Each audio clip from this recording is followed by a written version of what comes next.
Voilà, donc c'est toujours Sandrine. Ce sera la dernière partie de l'enseignement sur le livre de Samuel.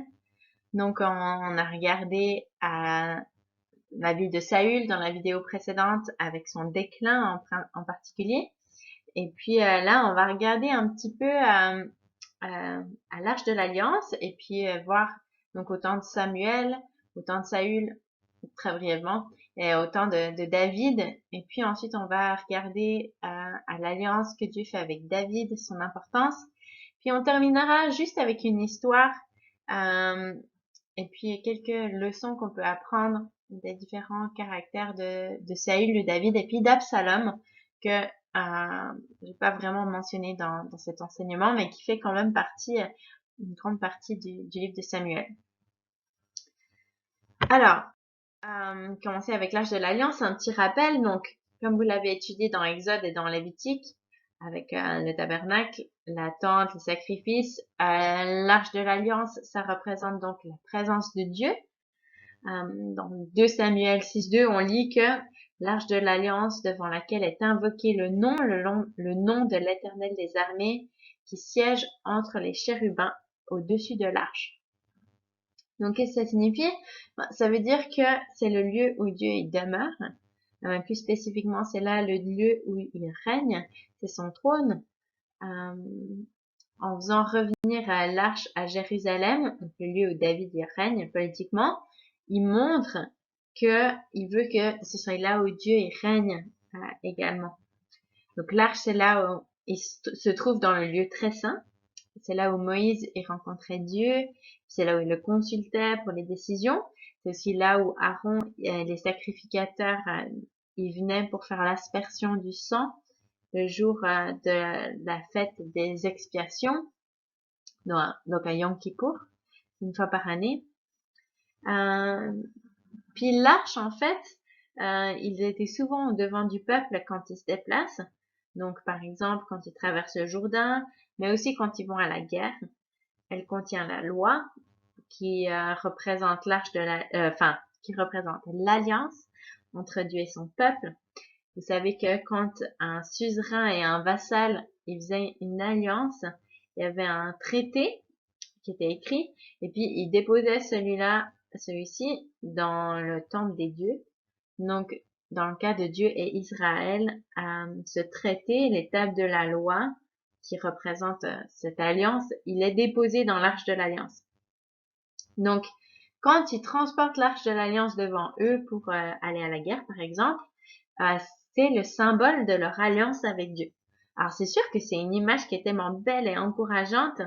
Dieu, il avait promis qu'il prendrait soin d'eux, qu'il leur donnerait la terre comme héritage, il chasserait leurs ennemis. Mais c'est sûr que c'est aussi un avertissement parce que l'alliance, elle avait deux côtés. Dieu devait tenir sa part, mais eux, ils devaient aussi tenir leur part et obéir aux prescriptions. Donc, la présence de l'arche, c'est le symbole physique de la présence de Dieu avec eux. C'est le roi qui se bat avec eux. Donc, c'est une représentation physique de sa présence invisible. C'est sûr que c'est pas un dieu, c'est pas une idole, mais c'est en quelque sorte son trône. Euh, L'arche n'avait pas non plus de pouvoir miraculeux, mais c'est Dieu qui lui donne la victoire et qui va les délivrer. Donc après Josué, on n'entend plus beaucoup parler de l'arche. Il semble que c'était pas très important à l'époque des juges. En tout cas, l'auteur des juges, il va pas trop le mentionner. Et puis d'ailleurs, à l'époque d'Élie, et surtout de ses fils, le système des sacrifices, il est vraiment pas terrible. Ils continuent à faire les sacrifices. Enfin, en tout cas, il y a certaines personnes qui viennent aux sacrifices annuels, comme Elkanah et puis Anne. Mais en tout cas, c'est pas le cas de tous les Israélites. D'ailleurs, les pires, c'est les prêtres. Les prêtres, ils méprisent les sacrifices en gardant la graisse pour eux, alors que dans le Lévitique, c'est clair que la graisse, elle appartient à l'Éternel. Et ils suivaient pas la loi non plus. Ils méprisaient Dieu. Ils profanaient le sanctuaire aussi en couchant avec des femmes à l'entrée de la tente. Alors pourquoi est-ce que c'est important que le sanctuaire reste sanctifié et pur? C'est parce que la sainteté de Dieu elle peut pas se mélanger avec ce qui est commun et puis ce qui est souillé. Alors dans 1 Samuel 2, versets 22 à 25, on voit que c'était la volonté de Dieu de faire mourir les fils de Élie. Alors Élie était vieux, et puis il semble que c'est seulement à ce moment-là qu'il commence à réprimander ses fils. En fait, il fait juste leur dire que ce qu'ils ont fait, c'était pas bien. Alors on se pose la question, mais est-ce qu'il leur avait pas enseigné comment ils devaient se comporter? Ou bien est-ce que c'est seulement maintenant qu'il leur apprend comment ils devraient obéir? Est-ce qu'il aurait pas pu les discipliner avant? Bon, enfin, ça nous pose des questions. Mais dans tous les cas, revenons juste. Donc, quel est le rôle des prêtres? Avant tout, c'est d'être un médiateur entre Dieu et le peuple. Leur rôle, c'est de protéger le peuple de la sainteté de Dieu. Ils étaient tout autour du tabernacle, les Lévites, les prêtres. Et c'était des gens qui étaient consacrés, ils étaient mis à part. En fait, ils représentaient le premier-né des Israélites qui aurait dû être tués, qui aurait dû mourir pendant l'Exode. Donc, ils ont été choisis par Dieu. Et puis, du coup, Dieu, c'est leur portion, c'est leur héritage. Et puis, leur rôle, c'est d'enseigner et puis de servir Dieu. Le problème, c'est que s'ils font pas leur travail, eh ben, il y a une brèche où l'impiété des hommes va rencontrer la sainteté de Dieu. Et vous savez, quand les deux se rencontrent, le résultat, c'est la mort. Alors, en fait, c'est pas vraiment une surprise que ce soit la volonté de Dieu qu'il meure. Par contre, la question, c'est plutôt pourquoi, en fait, est-ce qu'ils sont pas morts instantanément? Donc, si on se rappelle des histoires dans le désert avec la rébellion des Lévites, avec les plaies sur les peuples, il y avait des conséquences tout de suite. Dans les on apprend le processus de sanctification en étant exposé à la présence de Dieu, puis par la consécration. Donc, on a plusieurs exemples. On a une consécration, une sanctification par la consécration temporaire, comme les Naziréens. Vous avez cette explication dans Nombre 6. Ou bien, par exemple, les Lévites étaient sanctifiés, ils étaient consacrés de manière permanente, comme les Lévites. Et puis Samuel en est un exemple, il a été consacré dès sa naissance, ou bien par la mort. Donc on a le mot hébreu RM qui veut dire voué à l'interdit, qui signifie aussi voué à la destruction. Et puis l'idée c'est, en fait c'est sanctifier des objets ou des choses, mais par la destruction. Donc c'est des objets ou des personnes qui sont plus utiles au sanctuaire, mais qui peuvent être alors dédiés à l'Éternel par la destruction. Enfin, le but, c'est que ce soit pas utilisé d'une manière vulgaire ou ordinaire, alors qu'ils étaient consacrés, sanctifiés avant. Donc c'est assez pertinent pour les fils d'Élie, qui étaient consacrés comme prêtres, mais qui sont maintenant plus vraiment utiles au sanctuaire vu ce qu'ils font. En fait, c'est même pire, vu qu'ils apportent l'impiété dans le sanctuaire, qu'ils le souillent, en amenant des choses impures, comme les femmes avec qui ils couchent, ou en contact avec quelque chose de pur, par exemple en commettant des sacrilèges, en traitant quelque chose de saint comme quelque chose de commun, par exemple quand ils prennent la graisse. Donc c'est pour toutes ces raisons qu'ils méritent la mort. Alors je pense que Élie, il comprenait ça puisqu'il a dit à ses fils que on peut intercéder, on peut être juge et médiateur pour un homme qui a commis une offense contre un autre homme, mais avec Dieu c'est plus compliqué. En tant que prêtre, ils ont commis des péchés graves. Et lui, je pense qu'il le réalise que c'est peut-être plus facile d'être juge pour des hommes. Mais par contre, je pense que c'est dommage qu'Élie, il ait oublié l'importance que, en tant que prêtre lui-même, il est appelé à être un médiateur entre Dieu et le peuple. Et entre Dieu et son fils, peut-être, ses fils. Dans Samuel, on voit la grâce, la compassion de Dieu avec David qui va se repentir. Et je pense que la mort, c'était pas forcément la seule option pour les fils d'Élie. Mais c'est sûr qu'il fallait de la repentance. Peut-être que Élie connaissait pas vraiment la volonté de Dieu, son caractère. Peut-être qu'il se rappelait pas de l'histoire de Moïse, d'Abraham, à ces deux hommes qui avaient intercédé pour des peuples. Abraham qui avait, par exemple, intercédé pour Sodome et Gomorrhe.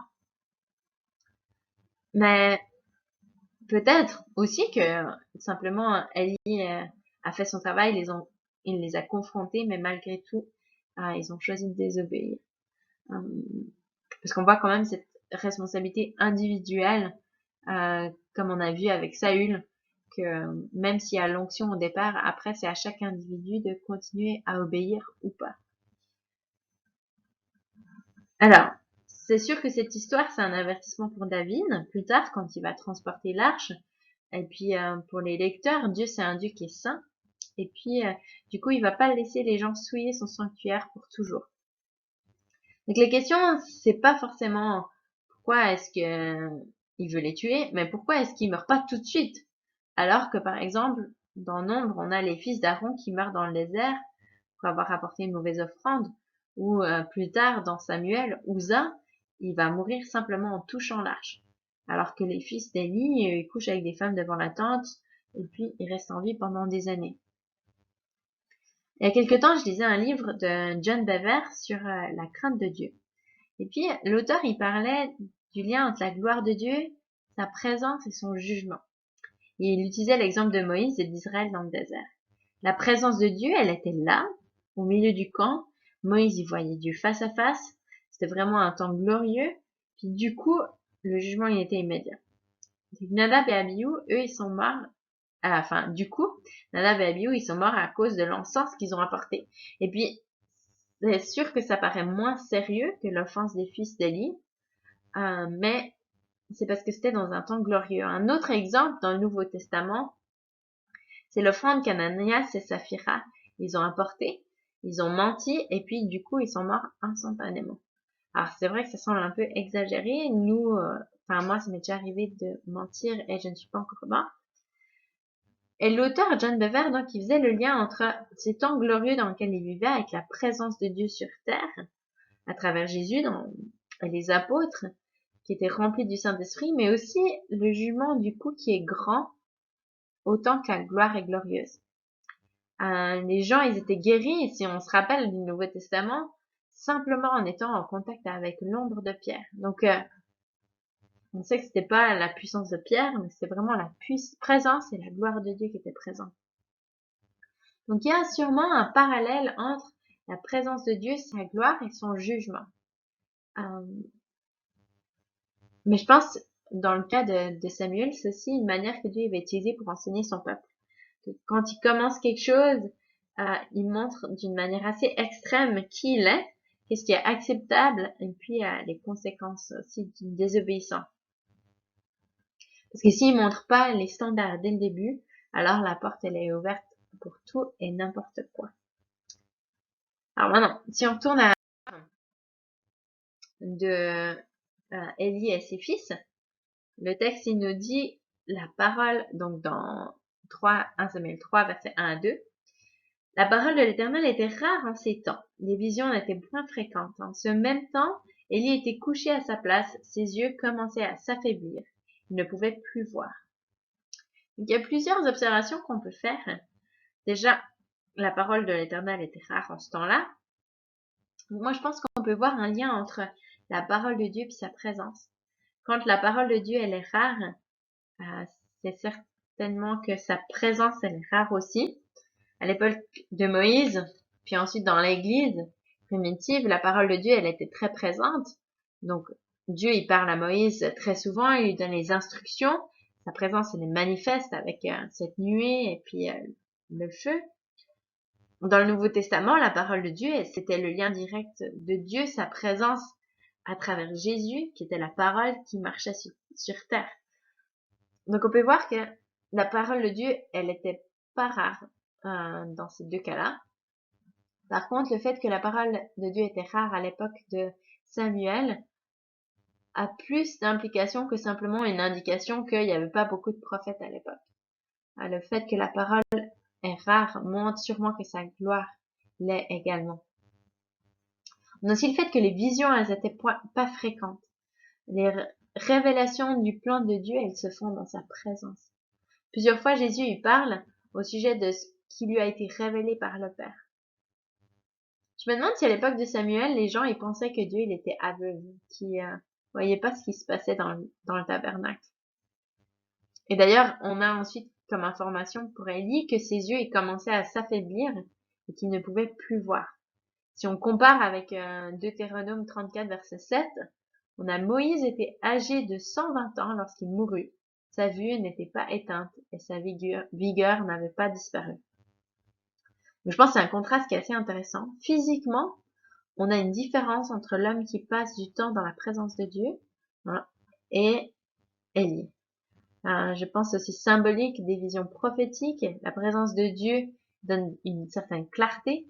Moïse, il n'était pas aveugle à ce que le peuple y faisait, alors que que Élie ne semble pas vraiment voir l'impiété de ses fils. Puis plus tard, on a encore le passage où il est dit que la lampe de Dieu n'était pas encore éteinte. Donc il se peut que ce soit une référence au fait que plus tard elle sera éteinte, mais je pense que c'est aussi une image de la gloire de Dieu qui diminue, qui devient juste une petite flamme. Alors que c'est le rôle des prêtres de toujours remplir d'huile à la lampe pour qu'elle brille. Ça montre qu'ils n'étaient pas très préoccupés par leurs travaux. Dans le contexte, l'auteur du livre sur la crainte de Dieu, donc John Bevere, il montre qu'une gloire intense amène un jugement immédiat.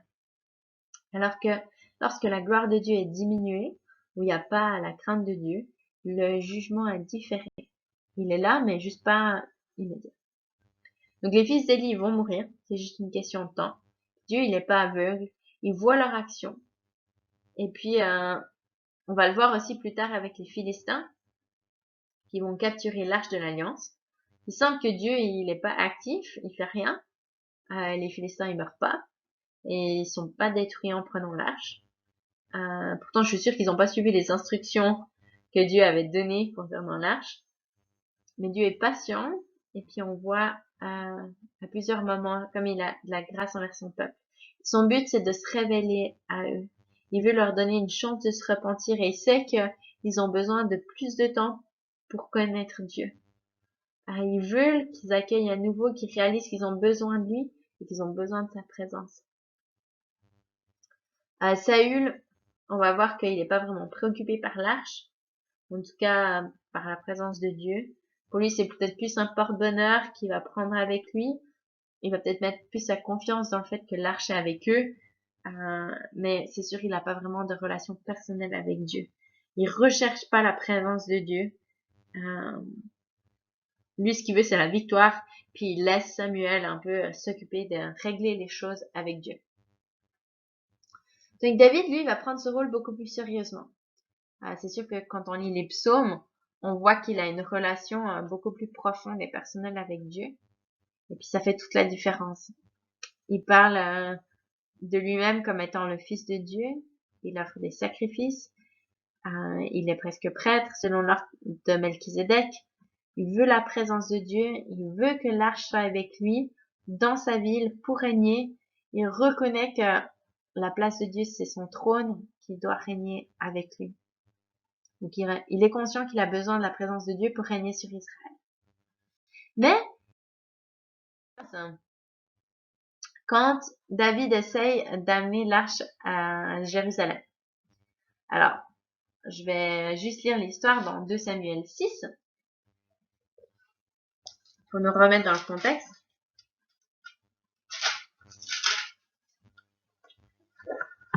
David rassembla encore toute l'élite d'Israël au nombre de 30 000 hommes. Et David, avec tout le peuple qui était auprès de lui, se leva et partit de Baal-Juda pour en faire monter l'arche de Dieu, devant laquelle est invoqué le nom de l'Éternel des armées qui siège entre les chérubins au-dessus de l'arche. Ils mirent l'arche de Dieu sur un char neuf et l'emportèrent de la maison d'Abinadab, qui est sur la colline. Uza et Ahio, fils d'Abinadab, conduisaient le char neuf. Ils l'emportèrent donc de la maison d'Abinadab, qui était sur la colline. Uza marchait à côté de l'arche de Dieu, et Ahio allait devant l'arche. David et toute la maison d'Israël jouaient devant l'Éternel sur toutes sortes d'instruments de bois de cyprès, sur des harpes, des luttes, des tambourins, des sistres et des cymbales. Lorsqu'ils furent arrivés à l'ère de Nacon, étendit la main vers l'arche de Dieu, la saisit, parce que les bœufs avaient glissé. La colère de l'Éternel s'enflamma contre Uza, et Dieu le frappa, là, à cause de ce sacrilège. Uza mourut là, près de l'arche de Dieu. David éprouva de la colère de ce que l'Éternel avait frappé Uza d'un tel châtiment, et l'on a appelé ce lieu Péreth Uza jusqu'à aujourd'hui. David craignit l'Éternel en ce jour-là et dit, comment l'arche de l'Éternel entrera-t-elle chez moi? Il ne voulut pas prendre l'arche de l'Éternel chez lui, dans la cité de David, et il la fit conduire dans la maison d'Obed-Édom de Gath. Ouais, je pense que... non, je continue. L'arche de l'Éternel resta 3 mois dans la maison d'Obed-Édom de Gath, et l'Éternel bénit Obed-Édom et toute sa maison. On fit un rapport au roi David. L'Éternel a béni la maison d'Obed-Édom et tout ce qui est à lui à cause de l'arche de Dieu. Alors David se mit en route et fit monter l'arche de Dieu devant la maison d'Obed-Édom jusqu'à la cité de David, au milieu des réjouissances. Quand ceux qui portaient l'arche de l'alliance de l'Éternel eurent fait 6 pas, on sacrifia un bœuf et un veau gras. David dansait de toute sa force devant l'Éternel et il avait un éphod de lin comme ceinture. David et toute la maison d'Israël firent monter l'arche de l'Éternel avec des clameurs et au son du corps. Je me suis arrêtée au verset 15. Dans Chronique, on a un peu plus de détails sur le déroulement de l'histoire. Entre autres, le fait que David, la 2e fois, il va demander aux Lévites de porter l'arche de l'Alliance, parce qu'il a réalisé c'était ce que la loi elle demande. Dans 1 Chronique 15, 13 à 15, on lit « Parce que vous n'étiez pas la première fois, l'Éternel notre Dieu nous a frappés, car nous ne l'avons pas cherché selon les règles. Les sacrificateurs et les Lévites se sanctifièrent pour monter l'arche de l'Éternel, du Dieu d'Israël. Les fils des Lévites portèrent l'arche de Dieu sur les épaules avec des barres, comme Moïse avait ordonné d'après la parole de l'Éternel. » Donc il semble que la première fois, ils n'avaient pas vraiment lu la loi. Donc on voit que c'est important de lire les instructions, même si la motivation elle est bonne. En fait, ils avaient sûrement vu les Philistins qui avaient pris sans trop de respect et puis ils en étaient sortis sans trop de dégâts. On voit que leur motivation, elles étaient bonnes, elles étaient pures. Et pourtant, Dieu, il va tuer Uza alors qu'il voulait juste empêcher l'arche de tomber. Donc de nouveau, on doit regarder cette histoire dans l'aperçu général de la situation et pas se focaliser juste sur les détails, sur un homme. Alors on a David qui veut amener la présence de Dieu, qu'elle soit restaurée au centre d'Israël. On a vu dans la Torah comment, pour avoir la présence de Dieu qui demeure au milieu de son peuple, il y a besoin d'ordre et de loi pour pas souiller la présence de Dieu. Je pense que Dieu, il est en train de leur enseigner et de leur montrer à travers la mort d'Uza. C'est un rappel pour David qu'il doit pas simplement, il va juste avoir la présence de Dieu à Jérusalem comme ça. Sa présence, ça signifie qu'ils devront prendre très au sérieux sa sainteté, le craindre, et puis sa gloire, elle sera grande. Mais son jugement aussi. Je pense que ce qui semble être dur et injuste, c'est en fait une grâce pour David et puis pour le peuple d'Israël. C'est un avertissement, un rappel de la sainteté de Dieu. Ils doivent prendre au sérieux sa parole. David, il croit que c'est impossible du coup de pouvoir accueillir la présence de Dieu, mais c'est pas le cas. Mais simplement, il y a quand même des règles à suivre. Pour nous, c'est quand même un rappel de la mort de Jésus. Oui, on a accès à la présence de Dieu, on n'a pas besoin d'avoir peur de mourir en entrant dans la présence de Dieu, mais c'est parce que Jésus, il a payé le prix, il est mort, et pour que nous, on ait accès à la présence de Dieu, tout le temps. Ça, c'est vraiment un cadeau merveilleux. Alors, c'est bon qu'on puisse se rappeler qu'il y a un prix qui a été payé pour qu'on puisse vivre cette présence. Et puis qu'on puisse se rappeler aussi que Dieu il est saint et puis qu'on puisse vivre dans la crainte de Dieu. Pas dans la peur, mais dans la révérence de qui il est.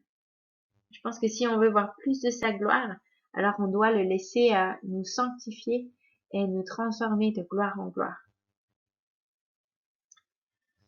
Maintenant, c'est un sujet qui est très important pour tout le reste de la Bible.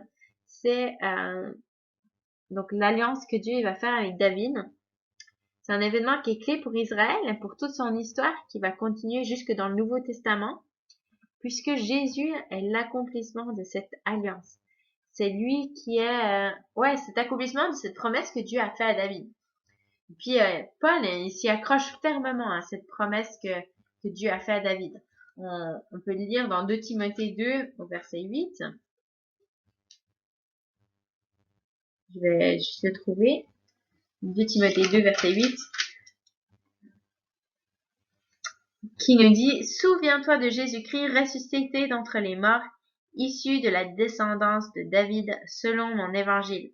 Le fait que Jésus descende de David, c'est très important puisque c'est ça qui va démontrer l'accomplissement de cette promesse. Et puis dans Romains, il va dire la même chose. Romains 1, verset 1 à 3. Paul, serviteur de Christ Jésus, appelé à être apôtre, mis à part pour l'évangile de Dieu. Cet évangile, Dieu l'avait promis auparavant par ses prophètes dans les saintes écritures. Il concerne son fils, né de la descendance de David, selon la chair. L'évangile a été promis déjà dans l'Ancien Testament, à travers, entre autres, cette alliance que Dieu fait avec David. Cette alliance entre Dieu et David, c'est le fondement pour l'espoir d'Israël dans leur Messie. C'est à partir de cette alliance qu'ils vont construire leur image du Messie. Alors cette alliance, elle se trouve donc dans 2 Samuel 7, que vous pouvez lire. Donc David, après avoir amené l'arche à Jérusalem, il veut construire une maison pour l'Éternel. Alors sa motivation, elle est vraiment belle, remarquable.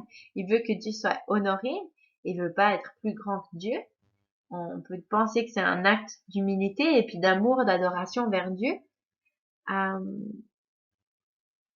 Mais c'est pas que c'est mieux que Dieu ce qu'il a besoin. C'est vraiment juste un acte de louange. Par contre, Dieu, il n'est pas intéressé par cette offre de la maison. Dans le livre de Samuel, il dit c'est parce que il est très content dans sa tente et puis que c'est bon. Mais ce qui est surprenant, c'est qu'en réponse à cette demande de David de vouloir construire une maison, c'est Dieu qui lui propose en retour de lui bâtir une maison à David. D'ailleurs, quand même, juste une petite parenthèse, c'est intéressant de voir quand David il propose cette histoire au prophète Nathan, et il dit ah ouais c'est une bonne idée, vas-y.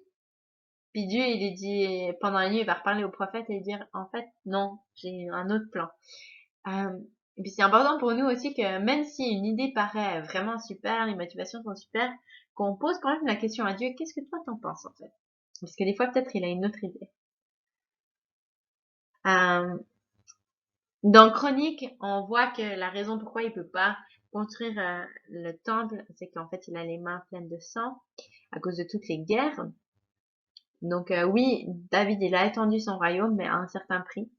C'est sûr qu'il mérite pas la mort parce qu'il a fait ce qui était juste.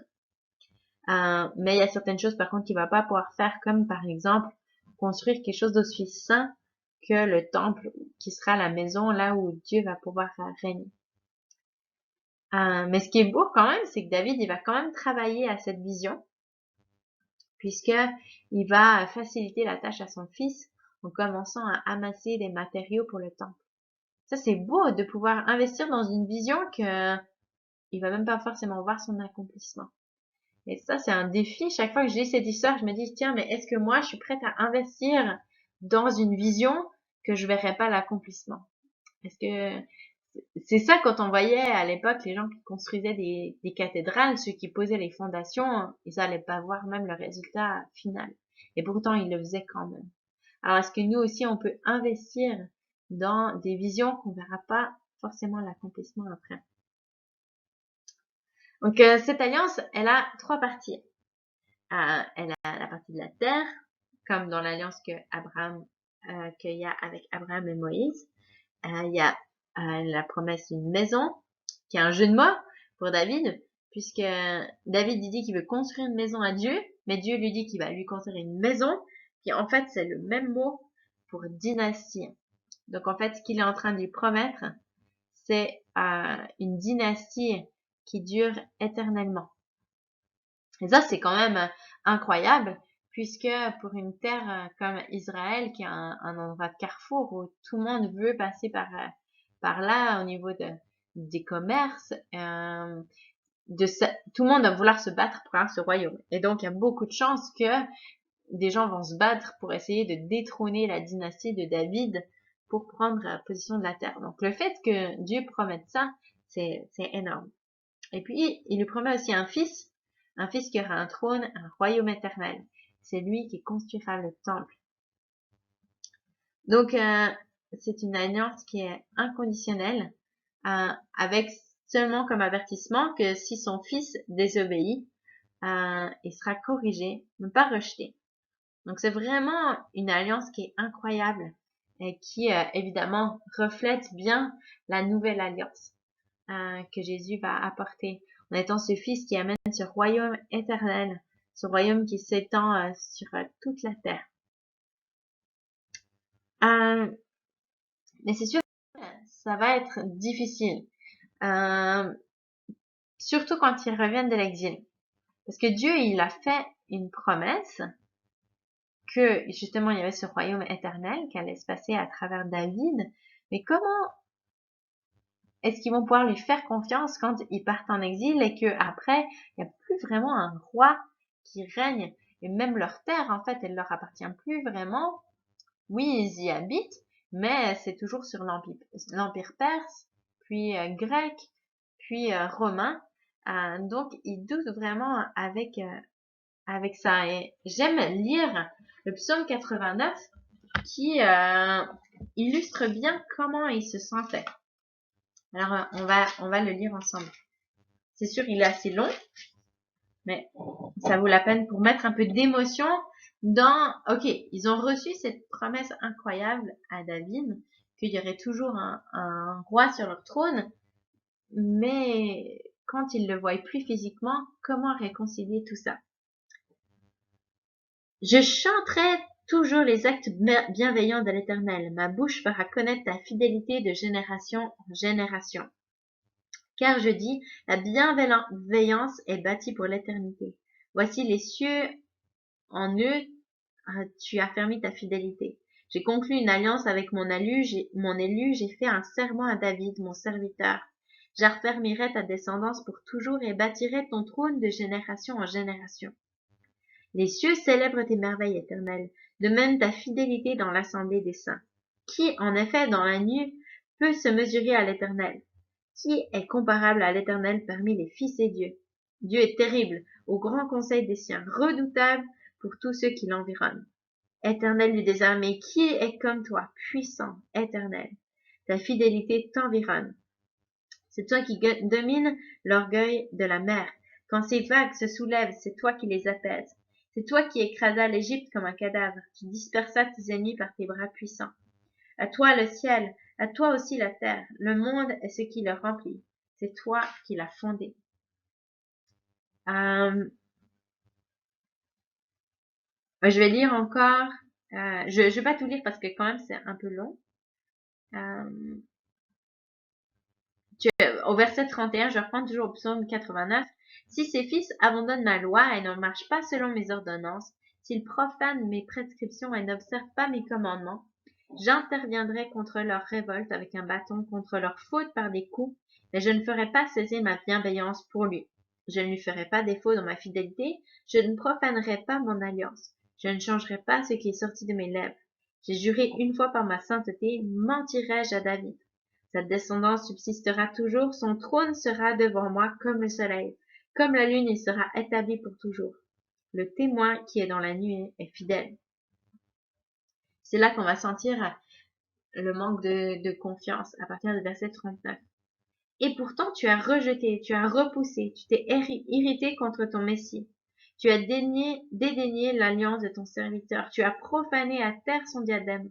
Tu as fait des brèches à toutes ses cloîtures. Tu as mis en ruine ses forteresses. Tous les passants l'ont dépouillé. Et il est le déshonneur de ses voisins. Tu as élevé la droite de ses adversaires. Tu as réjoui tous ses ennemis.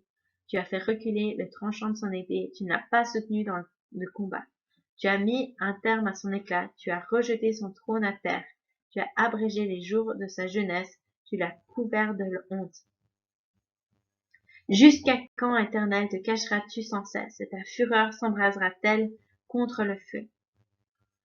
Rappelle-toi de ce qu'est la durée de ma vie, et pour quel néant tu as créé tous les humains.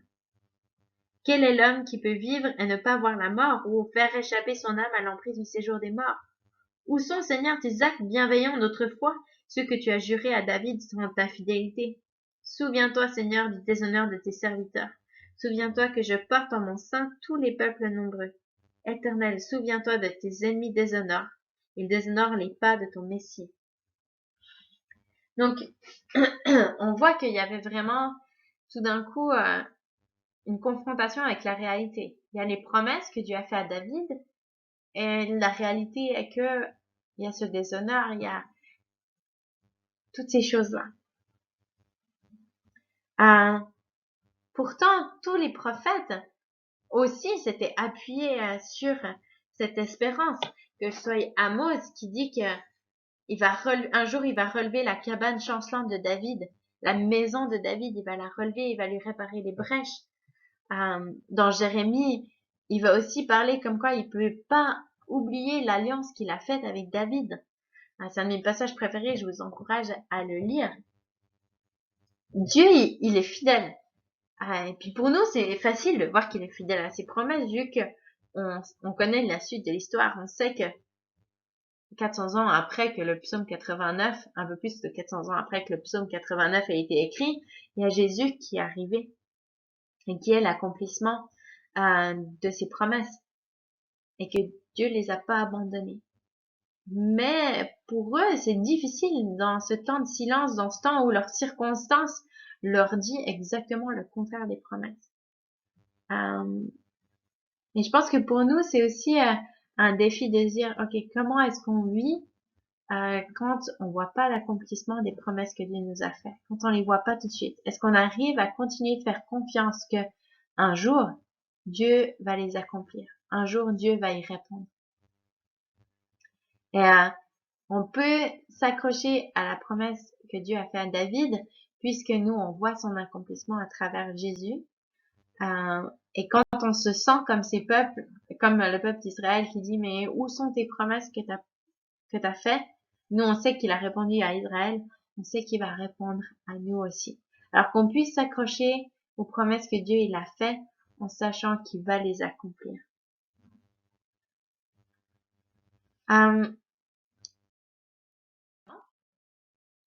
Sur Samuel, j'aimerais lire un chapitre de ce livre d'Eugène Edouard qui s'appelle l'histoire de trois rois.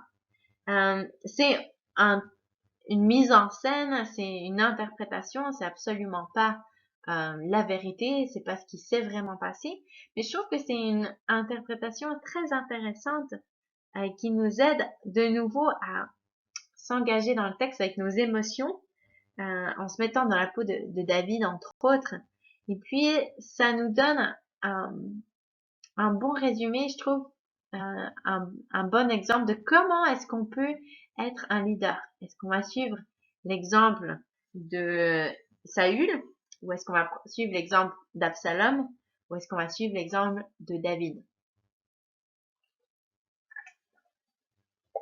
Alors, je vais lire le chapitre 23, et puis après, j'ai juste donné 2-3 points d'application qu'on pourrait avoir.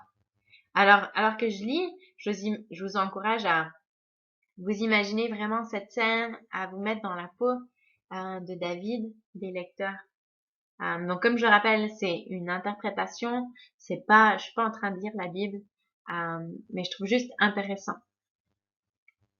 Alors c'est le chapitre 23. David se retrouva à nouveau seul. D'un pas lent et calme, il se promenait dans son jardin, sur le toit de son palais. Finalement, il marqua une pause et se parla à lui-même, à haute voix. J'ai attendu Absalom. J'ai attendu et observé pendant des années. Sans cesse, je me suis posé cette question. Que peut-il donc bien avoir dans le cœur de ce jeune homme? Et maintenant, je le sais. Tu feras l'impensable. Tu vas diviser le royaume de Dieu. Tout le reste n'est que des boniments. David fit une pause pendant un instant. Puis, presque atterré, il dit d'une voix étranglée. Absalom n'hésite pas à diviser le royaume de Dieu. Maintenant je sais, il cherche des adeptes, en tout cas il ne les repousse pas. Bien qu'il semble pur comme de l'or et d'une noblesse rare, il n'en divise pas moins. Le nombre de ses disciples augmente, bien qu'il affirme avec conviction ne pas en avoir. David ne dit rien pendant un long moment. Finalement, avec une pointe d'humour dans ses paroles, il s'adressa à lui-même. Mon bon roi David, voilà en tout cas une question de résolue. Tu te retrouves au milieu d'une division, et il est bien possible que tu sois détrôné. Maintenant, pour ce qui est de la deuxième question, il marqua un temps d'arrêt, leva les mains et se demanda d'une manière presque dramatique. Que vas-tu faire? Le royaume en dépend. Il semble que j'aie deux choix. Tout perdre ou bien être un Saül. Je peux arrêter Absalom. Je dois seulement être un Saül.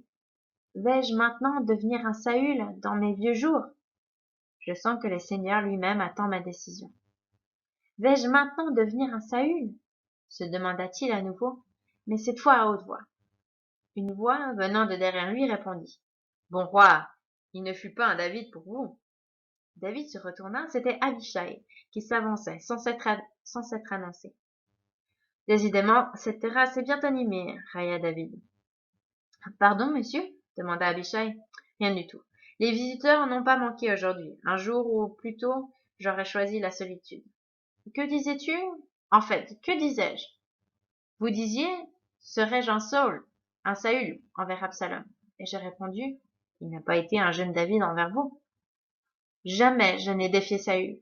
Je n'ai jamais essayé de diviser le royaume pendant son règne. Est-ce bien ce que tu veux dire? Bien sûr, répondit Abishai fermement. Saül s'est mal comporté envers vous, et il fit de votre vie une véritable torture.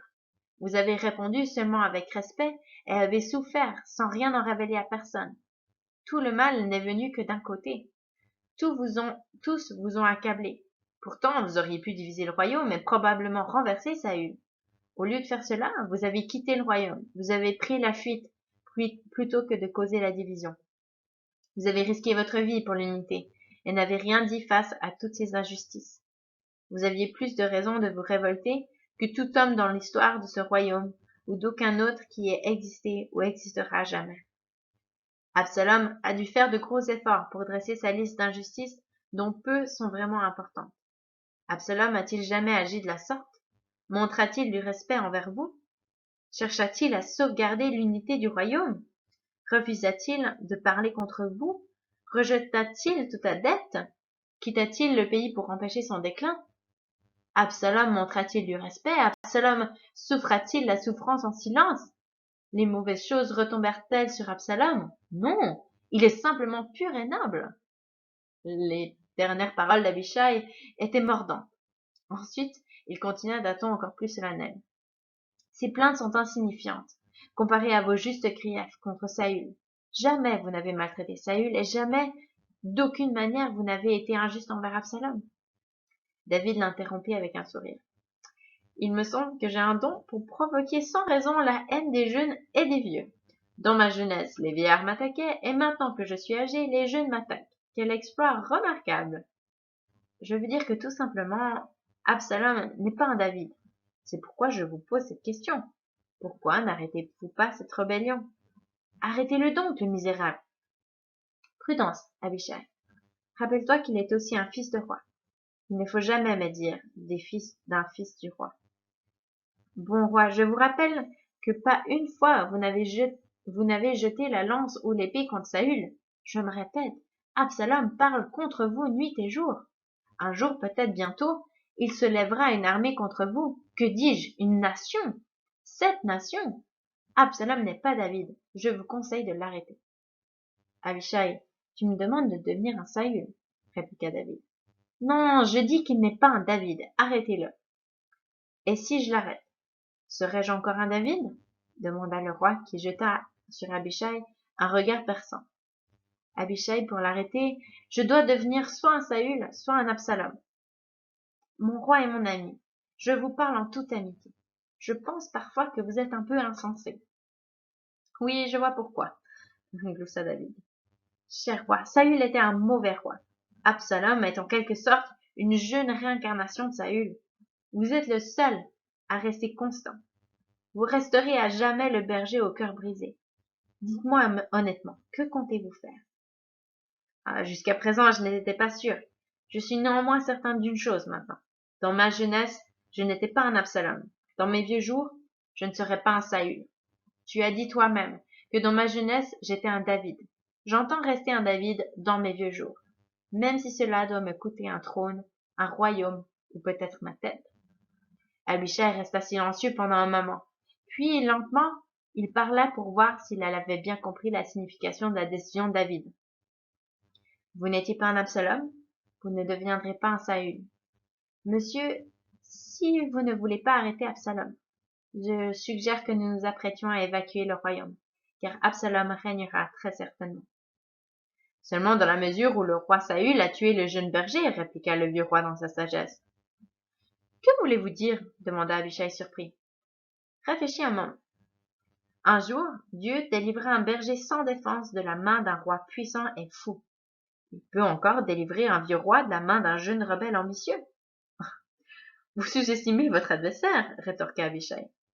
Tu sous-estimes mon Dieu, répliqua David serein. Mais pourquoi, roi David? Pourquoi ne pas vous battre? Je vais te donner la réponse, si tu te souviens, car tu étais présent. J'ai donné la même réponse à Joab dans une caverne, il y a bien longtemps de cela. Je préfère perdre la bataille, même perdre ma vie, plutôt que d'apprendre les voix d'un Saül ou d'un Absalom. Le royaume n'est pas aussi précieux que cela. Qu'il en prenne possession si telle est la volonté de Dieu. Je le répète, je n'agirai ni comme les Saül, ni comme les Absalom. Et maintenant que je suis vieux, j'ajouterai un mot sur quelque chose que j'ignorais alors. Abishai, aucun homme ne connaît son propre cœur, et je ne connais certainement pas le mien. Seul Dieu le connaît. Défendrai-je mon petit royaume au nom du Seigneur? Jetterai-je des lances? Dois-je comploter, diviser et tuer l'esprit des hommes, sinon leur corps, afin de protéger mon empire? Je n'ai pas levé le petit doigt pour arrêter un roi fou, ni pour être couronné roi, même s'il s'agit du royaume de Dieu. Dieu m'a placé ici. Ce n'est pas à moi qu'incombe la responsabilité de prendre ou de conserver l'autorité. C'est peut-être sa volonté que toutes ces choses arrivent. Je suppose que si Dieu choisissait de le faire, il pourrait protéger et garder le royaume. Même maintenant. Après tout, c'est son royaume. Comme je disais, aucun homme ne connaît son cœur. Je ne connais pas le mien. Qui sait ce qu'il y a réellement dans mon cœur? Il se peut qu'aux yeux de Dieu, je ne sois plus digne de régner. Peut-être en a-t-il fini avec moi. Peut-être est-ce sa volonté qu'Absalom règne. Honnêtement, je ne sais pas. Mais si c'est sa volonté, je la veux. Peut-être en a-t-il fini avec moi. Tout jeune rebelle qui lève la main contre celui qu'il croit être un Saül, tout vieux roi qui lève la main contre celui qu'il pense être un Absalom, peut en vérité lever la main contre la volonté de Dieu. Quoi qu'il en soit, je ne lèverai pas la main. Ne serait-il pas étrange d'essayer de rester à la tête du royaume si Dieu désire que je tombe? Mais vous savez bien qu'Absalom ne devrait pas être roi, répliqua Abishai, frustré. Vraiment? Personne ne le sait. Seul Dieu le sait. Et il n'a pas ouvert la bouche. Je ne lutterai pas pour être roi ou pour rester roi. Dieu peut venir ce soir et prendre le trône, la royauté et la voix de David hésita, et retirer son onction de moi. Je cherche sa volonté et non pas sa puissance. Je le répète, il se peut qu'il en ait terminé avec moi. Roi David, dit une voix venant derrière les deux hommes. Oui? Oh, un messager, que voulez-vous? C'est Absalom. Il veut vous voir pendant un moment. Il veut vous demander la permission d'aller à Hébron afin d'y offrir un sacrifice. Roi David, dit Abishai d'une voix rauque. Vous savez ce que ça signifie réellement, n'est-ce pas? Oui. Et vous savez qu'il fera ce qu'il fera si vous le laissiez y aller? Oui. Le laisserez-vous faire? David se tourna vers le messager. Dis à Absalom que je serai là dans un moment. David jeta une dernière fois un regard sur la cité qui s'étendait sous ses yeux, se retourna et marcha en direction de la porte. Le laisserez-vous vraiment aller à Hébron? Demanda Abishai. Je le laisserai y aller, répondit le roi des rois. Oui, je le laisserai y aller. Il se tourna ensuite vers le messager. C'est là une ombre sombre pour moi. Lorsque j'aurai fini de parler à Absalom, je me retirerai. Demain, vous m'enverrez l'un des prophètes pour que je le consulte, ou un scribe. Après réflexion, envoyez-moi plutôt Sadoc, le grand prêtre. Demandez-lui de me rejoindre après le sacrifice du soir. Abishai parla une fois de plus, mais doucement cette fois. L'admiration se lisait sur son visage. Bon roi, je vous remercie. Pour avoir fait quoi? Demanda le roi étonné tout en se retournant vers la porte d'entrée. Non pas pour ce que vous avez fait, mais pour ce que vous n'avez pas fait. Je vous remercie de ne pas jeter des lances, de ne pas vous révolter contre les rois, de ne pas dévoiler la vulnérabilité d'un homme qui possède l'autorité quand il est vulnérable, de ne pas diviser le royaume et de ne pas vous attaquer à de jeunes Absalom, qui ressemblent de près à des jeunes David, mais qui ne le sont pas. Il marqua une pause. Merci pour votre souffrance, et parce que vous avez accepté de tout perdre. Merci de permettre à Dieu de mettre fin à votre royaume et de le détruire, si cela lui plaît. Merci d'être un exemple pour vous tous. Et par-dessus tout, dit-il avec un petit rire, merci de ne pas avoir consulté de sorcière. Voilà, j'espère que vous avez pu apprécier cette histoire. C'est juste un extrait. Si vous avez l'occasion de lire tout le livre, je vous le recommande vraiment vivement. C'est une étude sur la soumission, comme le sous-titre le dit, mais c'est avant tout un bon exemple de livre sur le leadership. Et puis, je pense que c'est une bonne mise en application pour le livre de Samuel. Le livre de Samuel nous montre 3 exemples, l'exemple de Saül, de David et d'Absalom. C'est sûr qu'à part l'extrait que je viens de vous lire, on n'a pas beaucoup parlé d'Absalom, mais ça nous pose la question sur quel type de leader est-ce que on veut être. On est tous leaders, peut-être pas d'une église, un grand groupe, d'une entreprise, mais d'une famille, peut-être d'un groupe biblique, d'un groupe d'amis.